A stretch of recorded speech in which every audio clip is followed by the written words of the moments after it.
नमस्कार दोस्तों। चाय के बागानों से महकने वाले असम में बाढ़ से हाहाकार है। कई जिले जलमग्न हैं। यह पहली बार नहीं है, जानिए हर साल असम में बाढ़ क्यों आती है। ब्रह्मपुत्र और बराक नदी अपने साथ 50 से अधिक सहायक नदियों को पानी देती है, जो हर साल मानसून के दौरान बाढ़ से तबाही का कारण बनती है। असम घाटी एक यू आकार की घाटी है। इससे आसपास के सभी क्षेत्रों से पानी की निष्कासी केवल असम की ओर ही होती है। इसके लिए तिब्बत और भूटान जैसे देश जिम्मेदार हैं तथा बची खुची कसर देश के ही दो अन्य राज्य सिक्किम और अरुणाचल पूरी कर देते हैं। दरअसल तिब्बत, भूटान, अरुणाचल और सिक्किम चारों क्षेत्रों की ढलान असम की ओर है। ऐसे में इन चारों क्षेत्रों का पानी असम की ओर ही निकलता है। इसलिए भी असम हर वर्ष बाढ़ से प्रभावित रहता है। लेकिन अप्रत्याशित रूप से 4 देशों से होकर बहने वाली 5,80,000 वर्ग किलोमीटर की ब्रह्मपुत्र नदी, जो कि पूरे राज्य असम से होकर निकलती है, अपने मलबे यानी गाद के लिए कुख्यात है और यही बाढ़ का सबसे बड़ा कारण भी है। ब्रह्मपुत्र नदी का चैनल अपनी घुमावदार प्रकृति के कारण बाढ़ के पानी को बहा देता है।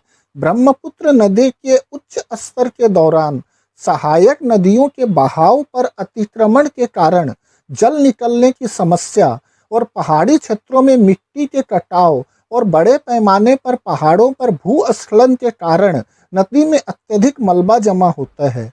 तिब्बत में नदी के उद्गम स्थल पर भी मलबा जमा होने लगता है, क्योंकि वहाँ ग्लेशियर पिघलकर मिट्टी को नष्ट कर देते हैं।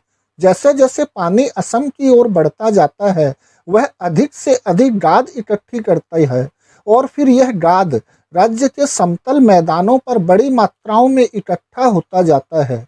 ब्रह्मपुत्र की अन्य सहायक नदियां भी इसे फैला नहीं पाती है, जिसके कारण बड़े पैमाने पर बाढ़ आती है और मिट्टी का कटाव भी होता है। असम की लगभग सभी नदियां बाढ़ के लिए जानी जाती है। इसकी वजह है कि असम में बहुत कम समय में बहुत ज़्यादा बारिश होती है। बाढ़ से सबसे ज़्यादा नुकसान ब्रह्मपुत्र और बराक नदी के कारण ही होता है। वन भूमि का विनाश, स्थानीय जल निकायों का विनाश भी बाढ़ के खतरे को और बढ़ा रहा है। विशेषज्ञ 1950 के भूकंप को भी राज्य में बार बार आने वाली बाढ़ की स्थिति से जोड़कर देखते हैं। भूकंप के कारण ब्रह्मपुत्र की दिशा और प्रकृति में काफी बदलाव आया है। पूरे देश के बाढ़ प्रभावित क्षेत्र देश के लगभग 10.2% है, लेकिन असम का बाढ़ प्रभावित क्षेत्र राज्य के क्षेत्रफल का 39.58% है। इसका मतलब है कि कुल क्षेत्रफल का असम का बाढ़ प्रभावित एरिया राष्ट्रीय औसत से भी 4 गुना ज्यादा है। दोस्तों, ये तो प्रमुख कारण है असम में बाढ़ का, लेकिन समाधान क्या हो, आगे की राह क्या हो, आइए समझने की कोशिश करते हैं। बाढ़ की समस्या के दीर्घकालीन समाधान के लिए प्रमुख नदियों और उनकी सहायक नदियों पर अलग अलग जगह स्टोरेज का इंतजाम करना होगा। साथ ही ब्रह्मपुत्र पर बने तटबंध, जो कि काफी पुराने हो चुके हैं, उनको भी नए सिरे से बनाना होगा तथा यह कार्य अतिशीघ्र करना होगा। असम में बाढ़ की स्थिति को देखते हुए ब्रह्मपुत्र नदी ड्रेजिंग परियोजना को मंजूरी दी गई थी, जिसके क्रियान्वयन में लगातार देरी हो रही है।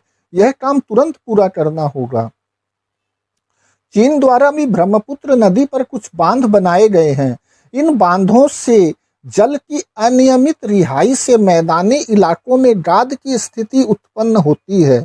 इसके लिए चीन तथा भूटान तथा अन्य पड़ोसी देशों के साथ भी नदीय जल संबंधी आंकड़ों के साझाकरण की दिशा में केंद्रीय तथा राज्य सरकार को तुरंत पहल किए जाने की आवश्यकता है। ब्रह्मपुत्र नदी पर माजुली जैसे मानव अधिवासित द्वीप हैं। नदियों का जल स्तर बढ़ने पर ये लोग बाढ़ से प्रभावित होते हैं। ऐसे कामों पर तुरंत अंकुश लगना चाहिए। अरुणाचल में बने हाइड्रो प्रोजेक्ट के लिए भी, जिसके कारण असम में बाढ़ की समस्या बढ़ने का अनुमान है, अरुणाचल, असम और केंद्र सरकार को मिल बैठकर बातचीत से इस समस्या के समाधान की दिशा में बढ़ना चाहिए। दोस्तों, बाढ़ तो हर साल आती है, और चली भी जाती है, लेकिन अपने पीछे दर्द के निशान छोड़ जाती है। अगले साल फिर से दर्द देने के वादे के साथ सरकारों को इस दिशा में तुरंत प्रयास किए जाने की जरूरत है। धन्यवाद दोस्तों।